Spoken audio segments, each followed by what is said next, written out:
And welcome to the Saturday edition of the Chips and Salsa Show. I'm Alice Lara here in the Molcajete. Joining me shortly, we hope, will be George Ortiz. He's doing some political training, so it's very technical, and he will be here as soon as he can. But don't worry about it because we've got a great show. We've got all kinds of stuff going on today. And some of our guests today, we're going to have Joey Solano, and he is running for the Prescott City Council. He is a fantastic millennial. You will not want to miss hearing him and listening to him. We also have Frank Thorwald, who's a little bit of a repeat from our Friday show yesterday, but he is the first vice chairman for the Maricopa County, and he's got all kinds of good stuff to talk about, and he's got all kinds of good stuff to talk about politically and convention-wise. And if you haven't listened to us before, here at the Chips and Salsa Show, we call it the Molcajete because we have lots of people in here, including Sonia, who takes care of all our technical stuff, and Dion, who's on our Facebook, and it's always Julian, who is at the helm, getting us on the air and taking care of us, owner of Central City Radio. But we're here every Saturday at 4 p.m., and we hope you can be with us all the time, as much as you can. But our very first guest that we have shooting out of the bin here, because we don't have a lot of time, we're going to try to do as much as possible, is my very good friend, who is Jeff Prather. And Jeff is a fast and furious whistleblower. He is out of Tucson. This guy has super intel information from everywhere. And one of the reasons we're going to have him on is because he has some things to talk about as far as all these demonstrations that have been going on. And they're not really demonstrations, protests, whatever you'd like to call them. But let's welcome to the show right now. Jeff, how are you, sir? I'm excellent. Thanks for having me back. Great, and we appreciate you being available on this Saturday afternoon. I know you and I have been kind of talking a little bit, but the first thing out of the chute I want to ask you about, as a lot of people know, we had the tragic shooting of deaths of 5 police officers in Dallas.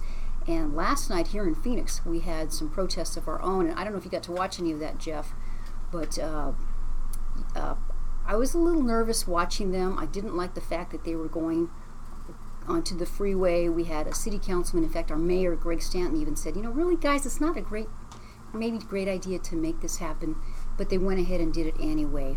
Do you have any information on that or your thoughts, sir? Because I know you follow these things very closely.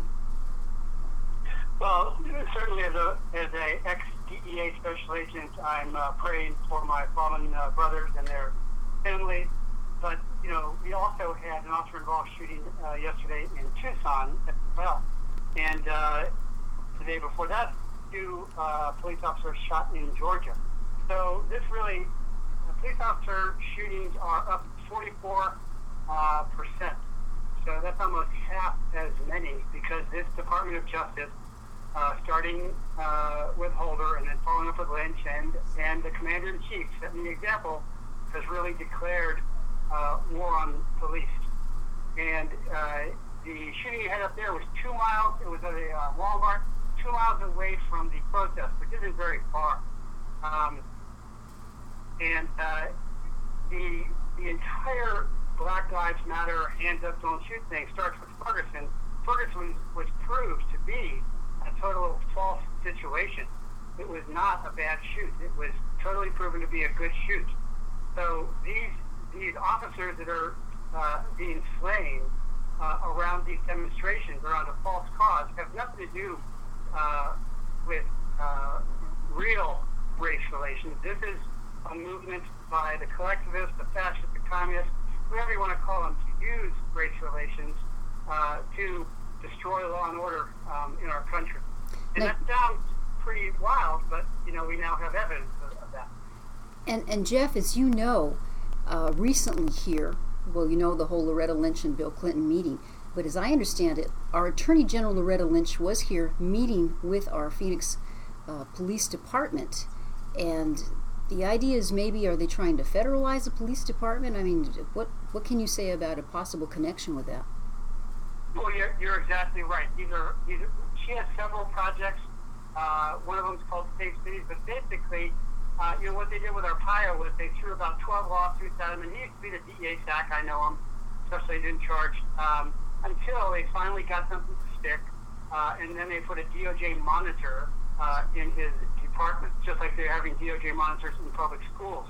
I often say that DOJ has become the KGB, and Lynch is now the head of that. And the monitors are the political officers. founding political officers that you see in communist Politburo to make sure the party line is being followed. And yes, she met with impeached ex-president, accused predator Clinton on an aircraft privately before the decision came out. Of course, that's where the blackmail with a bribery or whatever came. And then after that, we had the FBI director, Comey, coming out and saying, well, we're not going to prosecute because there's no intent. Anybody who reads the statute knows it's not about intent. If I did that as a Defense Intelligence Agency officer, I'd be in federal prison by now. And the other thing any junior G-man knows is that the investigative arm does not decide whether to prosecute or not. And certainly Comey, the head of the FBI, knows this. It's the attorney that makes the decision, the attorney general that makes the decision. So we don't have a justice system anymore. We have a Politburo system used as a hammer. And we now have evidence that there is a vast left-wing conspiracy, to use Hillary's words. Yeah. Go ahead. I was just laughing because she always would refer to the vast right-wing conspiracy. You're absolutely right. Well, what I've learned over the years when they came after me, when they investigated me for 5 years and never charged me and accused me of all kinds of things, is whatever they're accusing you of, they're doing. I've learned that the hard way. Jeff, that's so true, because when I watch Hillary all the time, and especially as late, that's all you got to do. Oh, so-and-so, Donald Trump's this, or whatever that, and I'm like you can just about add that, just like you are accused of. You're absolutely right on that. Yeah, that's what they do, and I've learned that the hard way, and so have my other whistleblowers. But we now have evidence of this because somebody hacked Black Lives Matter, the DeRay McKenton, who is the head of it, and Janetta Elvey, and he was another guy running for office. And the email, and these are up, and you've seen them as well because you're up on everything, is that they spoke with the Attorney General about 2 weeks ago, and she told them to push the protesters and to shut down the Republican convention. Of course, every year we have violent Democratic left-wing protesters, professional communists that fly in and do violence at every GOP. But to close it down, the email, the tweets say, shut it down so that Obama can declare martial law and there won't be an election. And that's not me saying that. It's funny. I've been getting plenty of calls and texts about that. That's not me saying that. That is the head of Black Lives Matter and a former political candidate saying that, who talked to our Attorney General. Well, okay, so they said it. Now, so you tell me, with all your intelligence and all your experience in these types of things, and I have to tell our audience, I don't know if this is the first time you've listened to Jeff Prather. His sources are pretty good, because a lot of the things in the past that he's talked about, he's pretty reliable. So do you think they're on the mark with this? Well, I certainly believe this is their intention. Now, do I believe that martial law will hold? No. I don't believe that Obama is never comfortable with anything involving the military or intelligence or police. He doesn't talk to his military advisors. He doesn't talk to his intelligence personnel. I know. I used to work for General Flynn, General Boykin. He talks to his little inner circle of females, and they come up with these wild things. But every time, you have to understand what the Obama administration is about. It's a collectivist, fascist, communist, socialist, whatever you want to call it, regime that from the beginning has hidden its agenda through covert means. Did Obama run as a former Muslim turned Christian, half white, half black, raised by whites united? The answer is yes.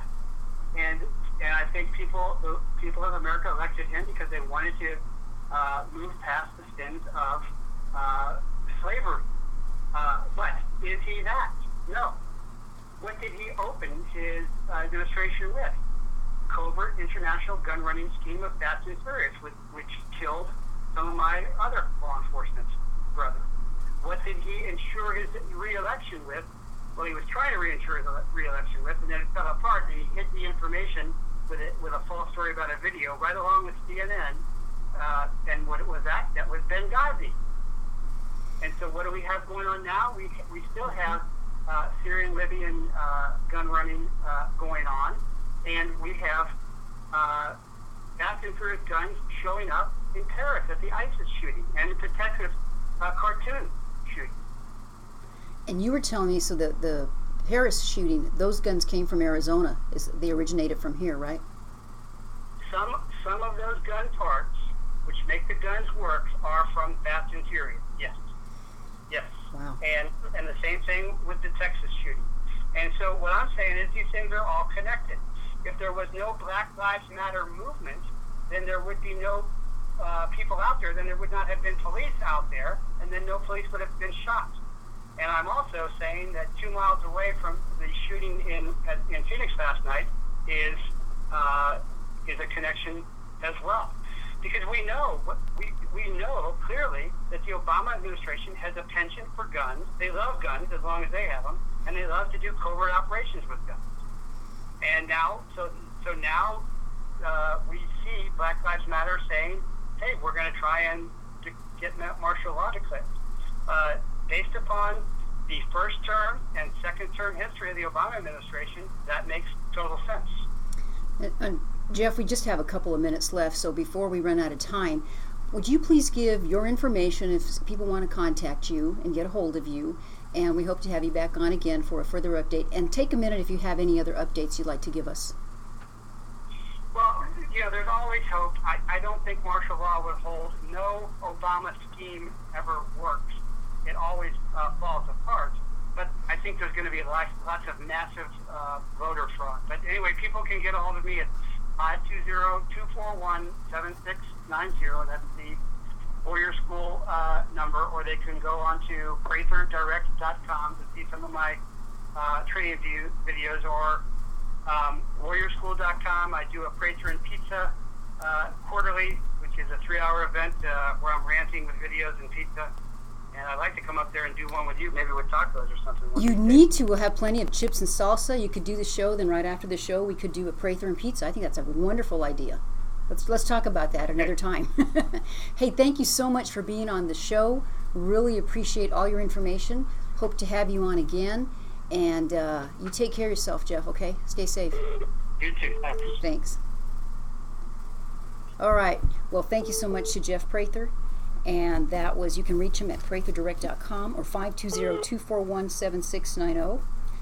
And this is Alice Lotta here with the Chips and Salsa Show, and I'm sorry to be so distracted. I think that we have someone trying to call into my phone. That was a noise back there that you hear. It's probably, I think George was on there. So that must mean he is getting close to the building. So we have more to talk about. Coming up in our next segment, we have Joey Solano, and you don't want to miss him because he's got all kinds of information about millennials. He's a millennial himself, and he is running for office, and he's a great speaker. I got to see him in Prescott. He did a workshop for us. He is fantastic. This is Alice Lotta here with the Chips and Salsa Show, Saturday, 4 p.m. edition on Central City Radio, King FM. Stay with us. How did that... Did I make it in time? Oh, yeah. How did that sound? Because I put the speaker right there. there. Right there on there. Yeah, that worked perfectly. That's cool. I thought he did a good job. Yeah, that was good. He's a good. Obviously, it's a bit better, but I was in there, but man, good. Yeah. I was happy that it worked out. That's fine. I'm fine. Do you need some water or something? Oh, no, I'm good. Thank you, though. Probably halfway through, I'll realize I need water. No. I need some We should water. have some water on standby, actually. Yeah, I need a little. I'm going to bring you a battery. What kind of a battery does that clock? This is a double A. I just need to remember to bring it. Seems like I'm here every day, but the follow, because all you pay attention to that clock on Saturdays. Yeah. It's crazy. Where's your mic? Did George try to call you guys? Because he was trying to call me on the phone. Oh. Is that Dorsey? Do we have a minute? Had kids. Okay. Oh, he just says he's running late. I'll say no worries. I would adamantly disagree with your last guest on martial law. And on some of the You things think he it said, can happen? Not at all. He said that. He goes, I don't think it could happen. Not at all. Won't happen That's what at he all. said. He says he doesn't think it'll happen. So what do you disagree with him on? Well, a lot of the, first of all, besides it not happening, Well, he said it wasn't going to happen. Yeah, oh, he said. Yeah. Yeah. A lot of the facts, the president has manipulated things, yes. But I think people give him too much credit for doing different things. And I spent a lot of years at the Justice Department. And 1 minute. Well, you can. Well, you know what? We can talk about that when you come on. And it's just so many things have happened, Frank. You and I are old enough that you thought this would never happen. I was What the special hell? assistant to the Attorney General of the U.S. Oh. Frank's resume is. Forget about it. That's all I can say. Okay.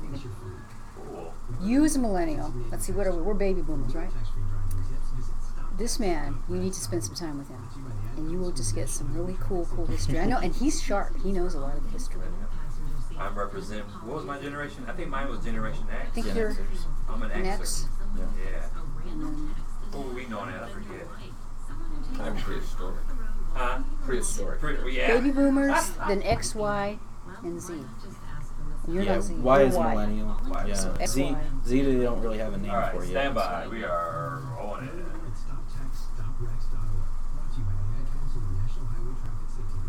I'll kind of keep it up a little bit so you kind of hear it. Welcome back to another second segment of the Chips and Salsa Show. This is Alice Lara, and yeah, we're still waiting on Jorge, Orale Ortiz, the Alacran, Scorpion King. But that's okay because we have Sonia Seegers. Oh, Rico Suave, excuse me. Thank you for reminding me of that name. Maybe when he comes in, we can play that. And Yeah. we'll bring Remind him. me. Yeah, okay, I'll remind you. But we have Sonia, and she is, if you want to go to our Facebook site, that's Chips and Salsa Show on Facebook, and she's broadcasting there live, which is really, really cool. And more and more people are going to this. I was seeing this during the protest last night. Some of the stations were doing that. So, okay, we have to go from our live coverage here on TV, but go ahead and go on Facebook. But let's get ready for another wonderful live interview, and we are honored to have Joey. Am I saying your name right, Solano? Yeah, that's okay. correct. Yeah. Joey Solano here, and he is our featured millennial in the studio with us. Joey is running for Prescott City Council, Prescott Valley, yeah. City Council. And say hello to the audience, and then I'll tell them all about you. Hey, everybody, how's it going? And I'm just going to tell you a little bit about him. He's a 3-year veteran of conservative politics. Even though he's very young, he's done so much. And he restarted the College Republicans chapter at Embry-Riddle Aeronautical University in Prescott. He was a freshman just in 2013.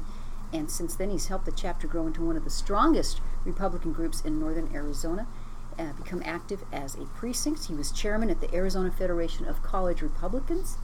He studies business administration at Embry-Riddle Aeronautical University. You're still there? Yes. Right? So yeah. you're still there, and you're still going to run for office. Yep. What a man. Yeah. At the Prescott campus. It's busy. Yeah. Busy. He went to Bradshaw Mountain High School, and he lives in Prescott Valley. And let's see what else I can tell you. He's a committeeman in Yavapai County. Mm-hmm. Most recently, as I told you, he has decided to run for town council in Prescott Valley, Arizona, where if elected, you'd be one of the youngest councilmen in history. Yes. Wow. Yeah. So let's start out with that. You are a millennial, so how old are you? I'm 21. I'm just barely legal. Yeah, exactly. Wow. Actually, I turned 21 in Washington, D.C. in March at CPAC, so Oh, that did was, you that was really? a good time, yeah. Okay, so let's do this. When did you turn 21? March 4th. All right, so I like to play my little music. That's just for you, Joey. Well, I appreciate that. Thank you. 21 years old. Wow, that's really impressive. Okay, so the reason I know Joey is I was at AZFRW, Arizona Federation of Republican Women, here a couple of weekends ago in Prescott, and they had this millennial workshop. Well, I'm a baby boomer. You were saying, Julian, that you are Generation X. X. I always think that's X-rated or something. You're X. Probably where it all started. And so I went to this workshop, and one of the really interesting things you said in your workshop is now all the millennials are eligible to vote. Is that right? Yes, yeah. The millennial generation, I think they generally classify it as between 1980 and 1995. A lot of times they push it out towards 98 or so. But looking at it at just 1980 to 1998, everybody is eligible to vote now. We're all 18, and we're the largest voting bloc in the country. We beat out the baby boomers by about 1 million voters. Now, you say you're the largest voting bloc, but how much of that voting bloc is actually registered to vote? Do you know? Have an idea? It's low. It really is. It's really low. I think that a lot of young people, especially millennials, they have this thing in their head that they can't do anything about what's going on, and so they, it's like, oh, politics is for old people, which, I mean, that's not true, but that's what's in their head, and so they gripe about stuff, but they don't really go out and try and change it. Well, I know you've been instrumental in working it hard and registering voters and doing this for quite a few years. Mm-hmm. So when you're out there, how do you encourage someone in your age group, you got to 18 to vote. Mm-hmm. How do you encourage them to vote and register and get active? It's just trying to convince people that they really do have a say, and maybe not so much on the federal level, maybe not so much on the state level, but look at me, I'm running for town council. We have a say in our local communities. We can get out there and actually make a difference. A big thing is just making sure that they understand that we are the largest voting bloc in the country. We can make a difference if we actually get out there and try and change something. And that is so powerful, because I think for the longest time, people always thought that my generation, the baby boomers, and older than us too, were actually very powerful because they're all registered to vote, and we vote. Right. Pretty much we vote. Yes. And I think you're right. You don't realize how much power that you actually do have. And it's worse. I mean, it's kind of crazy to think about, actually.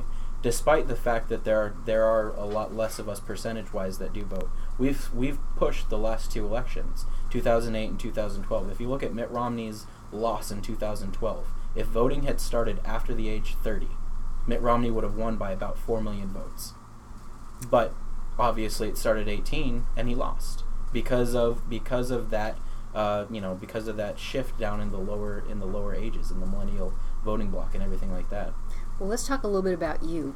I know you told me you come from a conservative family, but why do you think you got so interested and involved in politics?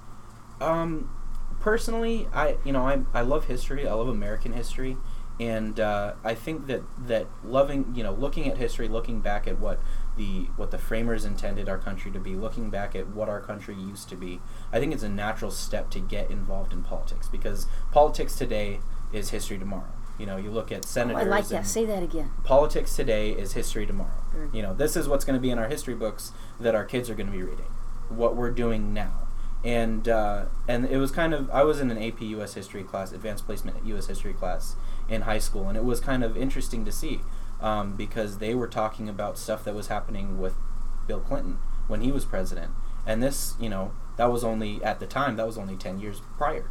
And so it was just kind of crazy to think about how quick everything moves and how, you got to get on the train, essentially. You got to get involved to try and make a difference. So you are a conservative and you are a registered Republican. Yes. And probably, do you share, just like I do, because you're a millennial and I'm a Latina, I'm a woman and a Latina, so kind of a double whammy for me that, oh, you can't be conservative Republican, that doesn't happen. Do you get that reaction from people? I think that millennials in general, the younger people generally, because this is it sounds kind of funny to say, but a lot of people my age don't have that much life experience. They haven't gotten out and paid taxes. They haven't provided for a family. They haven't run a business, right? And so all of the things that liberals try and push that hurt those people, that hurt families and taxpayers and business owners, they haven't experienced that yet. So they're still kind of in the ideological honeymoon stage, essentially, where it's all about, the social justice and that sort of thing. And I'm looking at Julian because, Julian is a business owner, and when you start talking about taxes, it's like once you start raising money, that turns people very conservative. All of a sudden, it's their money. Yeah. You're taking away. Yeah. We had a millennial. Do you guys remember Zachary Weckel was on? Do you know who that is, Joey? He and his friend wrote the book How to Bag a Rhino. Oh, okay. Okay. Yeah. And they came in here.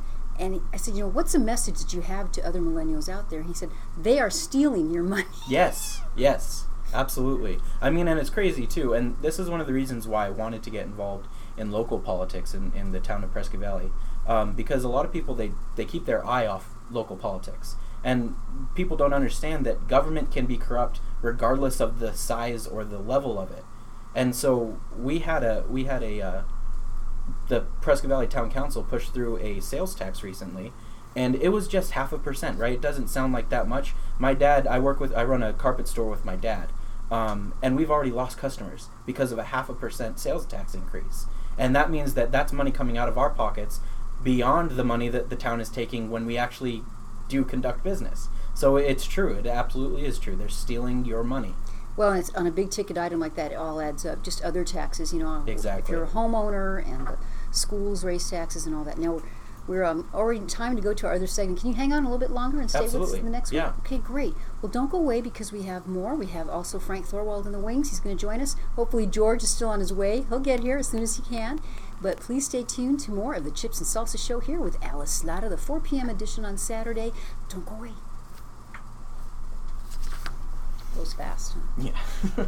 Frank, why don't you go ahead and sit here? Do you want to sit? You stay here. Okay. And then, Frank, if you want to sit here, and then what I'll do is I might just finish off Joey a little bit and then bring you in, because it wouldn't be bad to have you guys talk about politics together. It's all good. I'll be It's all good. Oh, I've got to do my Jablonski ad. Say what? My ad for Jablonski, the sponsor of our show. Don't let me forget that. Oh, that's right. We got to get that pre-recorded one too, so that way you can just run in case you do forget. Yes. Second. And I was going to come do it Friday, but they started paving our street. They're sealing them, and we were blocked off for like the whole day. I barely made it to the show Friday. We had to park our car a few blocks away. So I didn't come in Friday. Mark Del Maestro still doing his show? I need to call him, see if he wants to kind of do another one, re-up. I haven't called him yet, but I'm still running it. Oh, that's great. Replay on 1 o'clock. So. Now, for you guys, and I'll do a little commercial when we come there he back is. to you. There's the Georgianator. How you doing? Tired. Are you tired? You know what? That's okay. There's a chair out Are you there. sure? I'll just Hang in. I was going to say Joey and I could share the mic. It's all George. good. We're I'm just going to finish it.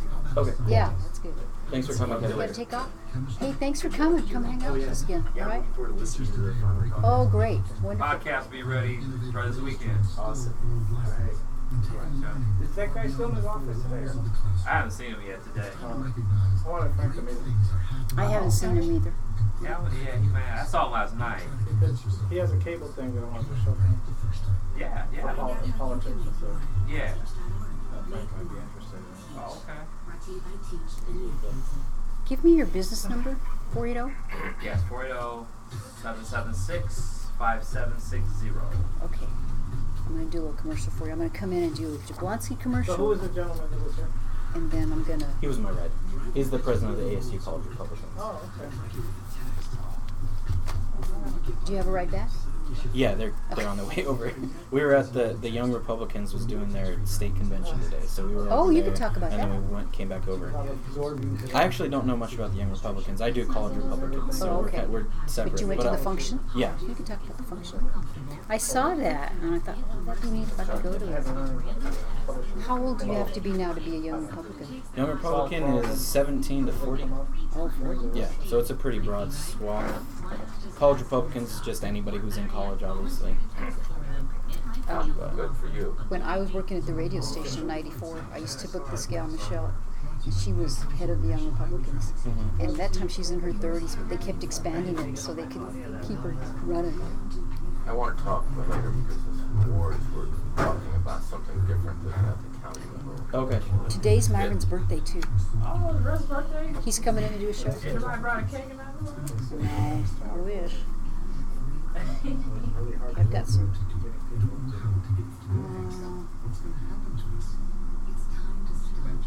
All right, I got about 30 seconds left.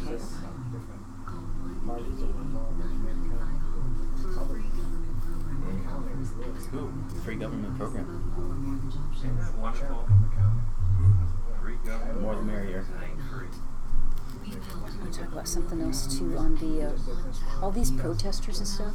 all those resources of our police officers out there. 10 seconds. I didn't even hear about that until today. I was preoccupied. I ain't heard about it. All right, stand by. Stand by.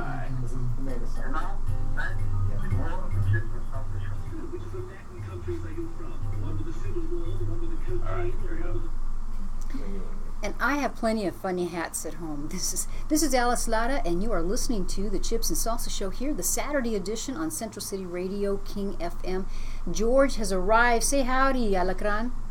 Jorge is in the house. I just got here a little late, but I'm here, and a little tired, but I'm here. You'll have to tell us about your adventures later. I got some business to take care of, and we'll get back to you in just a second. I do want to mention, though, we broadcast here from Central City Radio, King FM, and if you're interested in doing a show, very affordable show, here it's internet. You've got all the gadgets with the mics, and Mr. Julian Allison takes care of you, the owner. You can call Julian. Call him at 480-776-5760. I'll repeat that number again. Or go to the website, centralcityradio.com. But you can call Julian at 480-776-5760. I'm sure he'd love to talk to you, right? Yeah. Why are you laughing? Laughing at my man. George, you're making him laugh.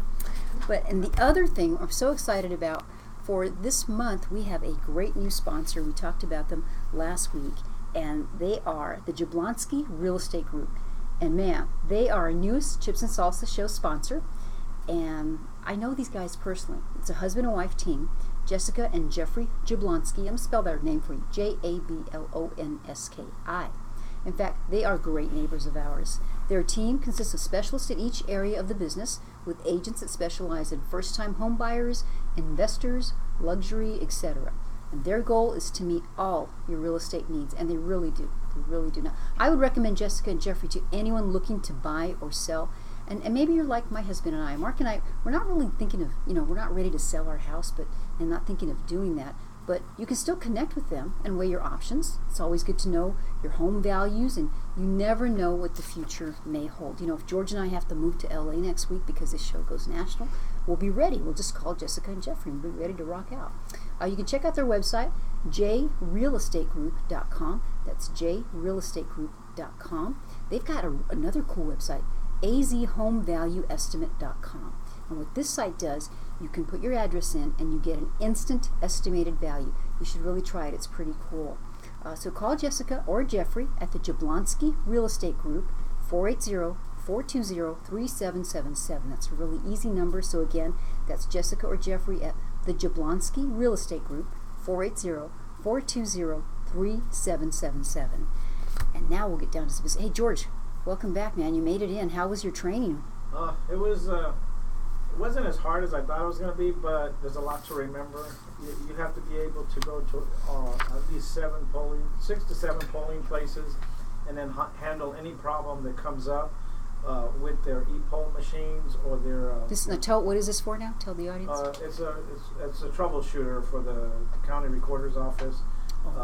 You go in and you solve any problems that the people at the polling places are having with the computers or the e-poll machine, or they're following all the rules that they're supposed to be, because there's strict rules that they have to follow regarding ADA and people's accessibility to be able to vote rather than provisional, to vote the regular ballot. And they're cutting a lot on provisional. It's starting to eliminate provisional ballots, and that was my goal years ago when I was a poll worker, and I saw the lines were so long for provisional ballots, and people felt disenfranchised, and I really felt for them, because some of them were just, their address was incorrect, or people had come in and said, I've been voting for years, this is the first time I've had a problem. And I think that was in the Bush election, and I really felt bad, and I had even called as a poll worker to the elections board, and I had voiced my opinion that I thought there was too many provisional ballots being cast. And this past voting cycle, they cut that almost in half, and their goal is to almost eliminate provisional ballots. With this new laptops that they have, everything's in there, so you can actually move, and then your address, if you have a bill or a different form of ID, they can actually give you a regular ballot and not a provisional ballot. So a lot of things are changing, and Helen Purcell's doing a great job, and the whole organization over there, I have to give them kudos. They are doing a good job. And, well, that's going to be a lot. We had a little bit of some unhappiness in our last election. So you're talking about the primary that's coming up the end of August, right? Yes. Good. Well, you are such a good citizen and do your civic duty. So we're going to finish up a little bit with Joey here, and then we'll talk to Frank. Joey, before we get started, tell people out there, if they want to support you, how to get a hold of you, your website, and all that good stuff. As far as the town council race, if you're up in Presque Valley, you can find me at joeyforpv@gmail.com, or it's on Facebook, facebook.com/joeyforpv. If you're interested in talking to me about college Republicans or anything going on with young Republicans in the state, you can find me at azcollegegop@gmail.com, and then the Facebook page is Arizona Federation of College Republicans. A lot of information. It's real easy. You and I connected over Facebook. Yeah. Too. Mm-hmm. And yeah. that's so much technology now. Exactly. Oh my goodness. Now, I want to, useful. yeah, absolutely. I want to ask you just a little bit, and George, if you had a question, just chime on in here, because I've been hogging the whole show since you just showed up. And, we had those protests last night. Now, there's nothing going on in Presque Valley with all that stuff, No. is there, that you know? We're too small. Too small. You can't get on the map, huh? Is that Right, what it is? exactly. But one of the things that I was talking to you guys during the break is all the resources, the police officers that were down there. Did you watch any of that last Yeah, night? I saw some of it, and some of the stuff going on in other states as well. Kind of crazy. And a lot of young people. Would you Mhm. say there were a lot of millennials out there? Oh yeah, absolutely. And I think that's a tribute to the angst that a lot of young people feel when they feel like they can't reach out and engage in the system. And we have a constitutional right to peaceably protest. Peaceably, right? Keyword there. Peaceably. Right. And I think that that's important, but these people got to realize that they can get involved. There is a better way to affect the change that they are trying to affect. And it doesn't involve stopping traffic. It doesn't involve using up resources that could go to protecting people. It involves getting out there and actually engaging in the political process. It's a great process. I mean, our founders were kind of brilliant when they came up with what they came up with. And do you think it's just, there's a lot of talk about how people are not taught the Constitution in schools, and so they don't learn their civic duties and the tools, as you say, that they could use. Is that part of the problem? Absolutely it is. Absolutely. It's ignorance is what it is. And if you don't understand the system or the reason why the system exists as it does, then the only thing you can do is complain about it.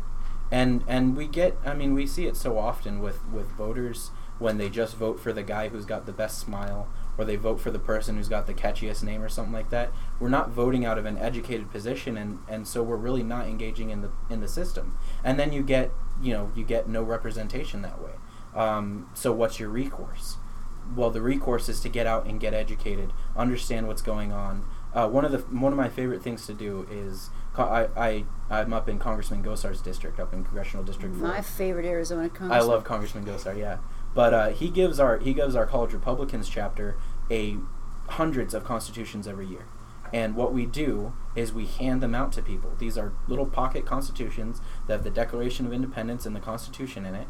And if I carry 5 or 6 of them around with me wherever I go, in my backpack or in my back pocket or something like that. And if anybody ever has a question about the system or about the process or anything like that, I can just pull that out, and there it is, and it's all right there. It's very simple to read.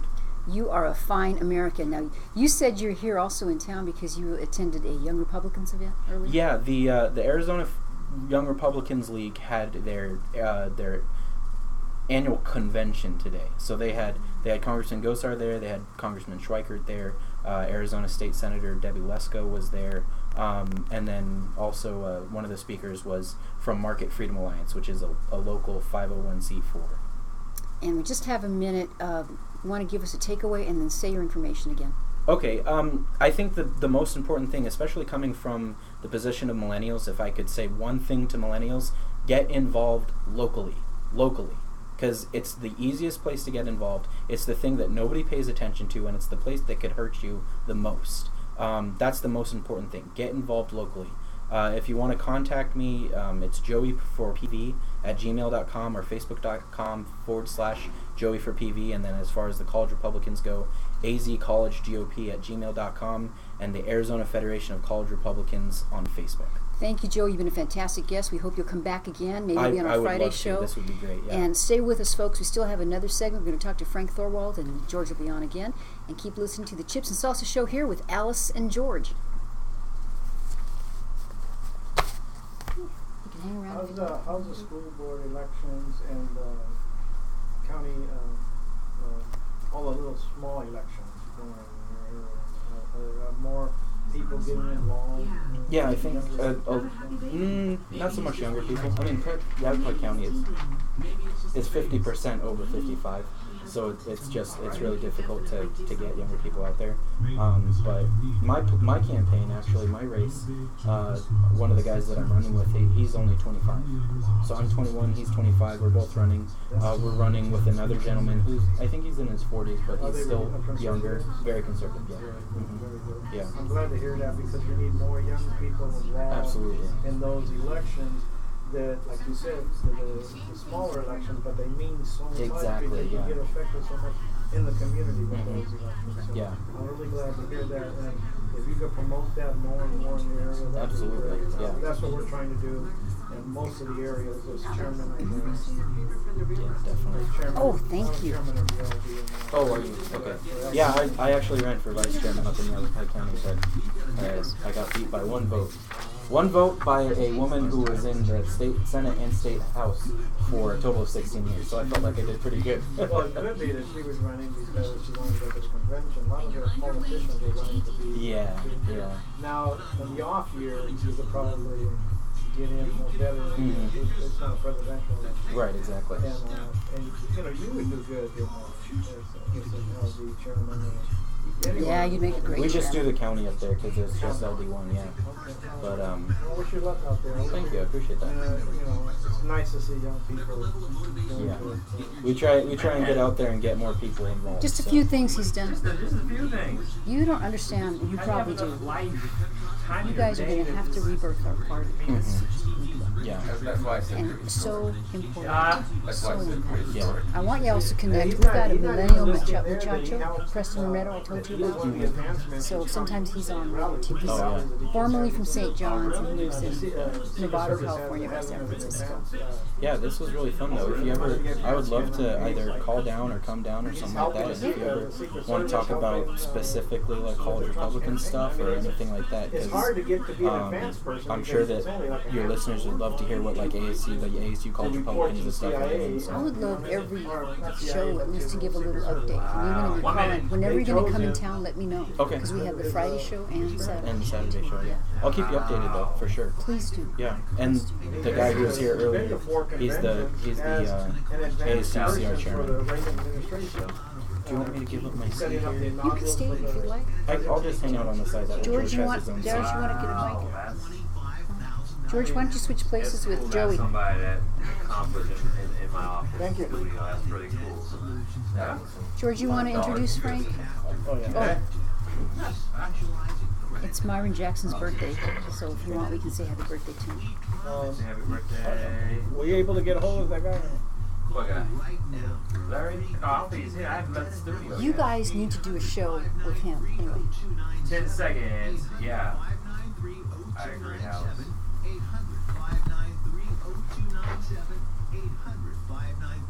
There we go. We're back.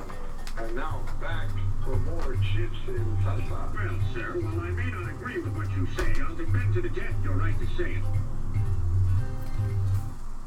Welcome back to the Chips and Salsa Show. This is George, Jorge El Alacran, the dude from the barrio, with my co-host, Alice Lara. the vato from the barrio. El vato George, from I'm the so happy to see you. Hey, I just been busy today, but it's something that I want to do. I have a passion to help in the elections, and it's something that I've been doing for a long time, and I like it. I think I really have a lot of respect for Helen Purcell's, what she's doing, and the whole board out there.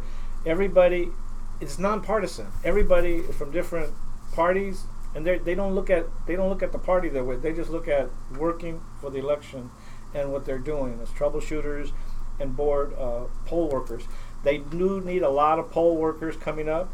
So if you're interested, go to GOP.com under the election board and just. Can they go to the Maricopa Recorders site too? Yeah, so they could that's what you do the Maricopa Recorders and Maricopa County Recorders. And just go in there, put your name down, and they want Hispanic. So if you're Hispanic out there, and that's the way to move up in the elections board and volunteering and being part of your community. So anyway, I want to introduce our guest is Frank Thorwald. He's got a big resume. You don't have time to read that. He's the first vice chair, right? Currently, he's the first vice chair of the county, the Republican Party, and he's a very, very well informed regarding security, high security, and he knows the different levels of security that you have to, the responsibilities you have when you have security clearances, and he'll be able to inform you more on if there was any violations or how you can violate the law if you have high security. He's going to tell you how to violate the law. No, he'll tell you how not to violate the law. Frank. Well, thank you, George. Alice, it's nice to be here. Great to have you back. As we were talking just yesterday, I love the way the British describe security clearances.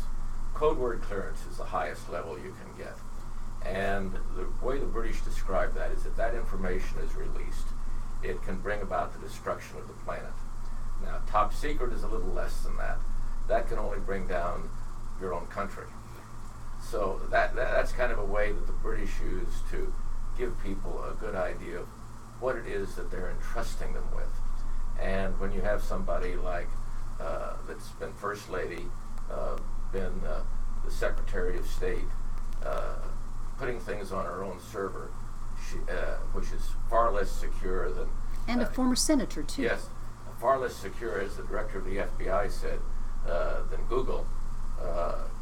You are risking those very things.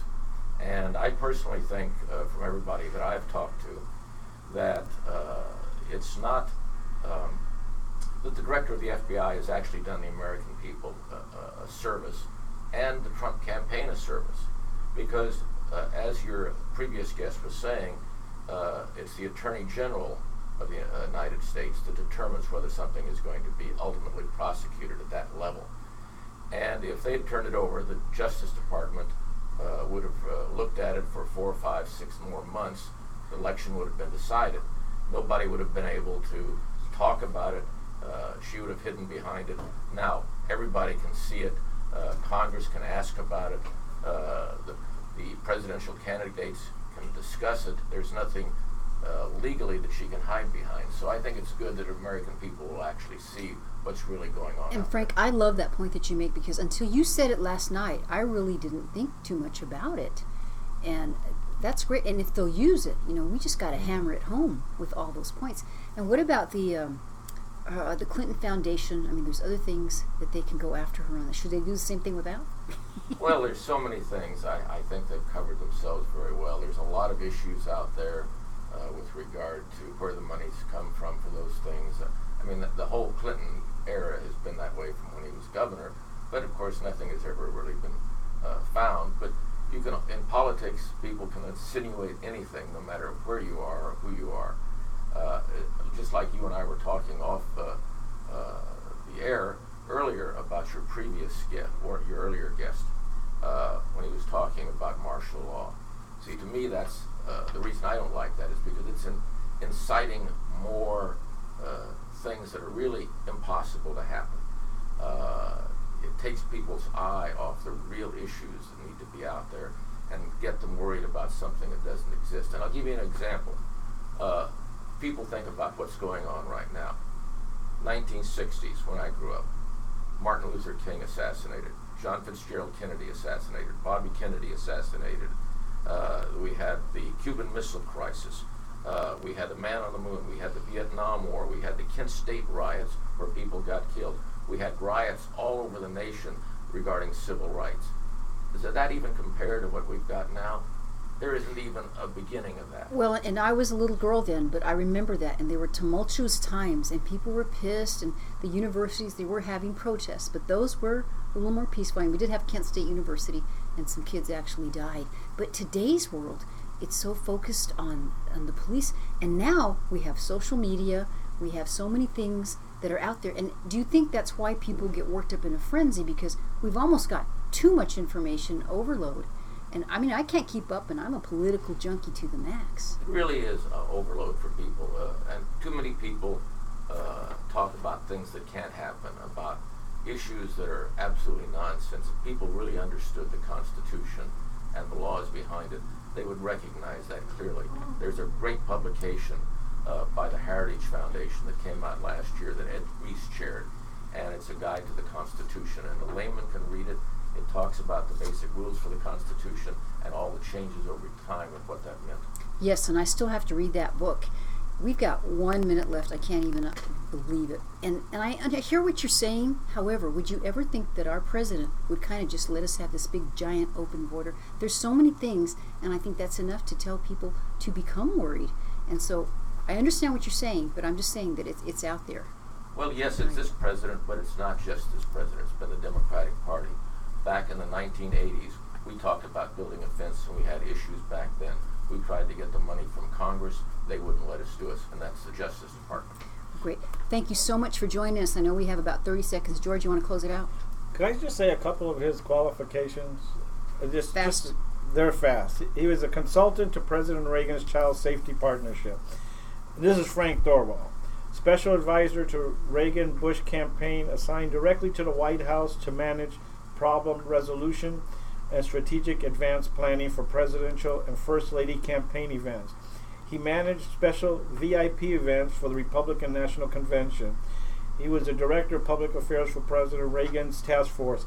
And, I mean, that's just a few things that Frank is... We'd have to have a whole other hour it's to a read whole you all page of and a half. By the way, we wanted to say happy birthday because the guy coming up, Reverend Myron Jackson, it's his birthday. He is in the building.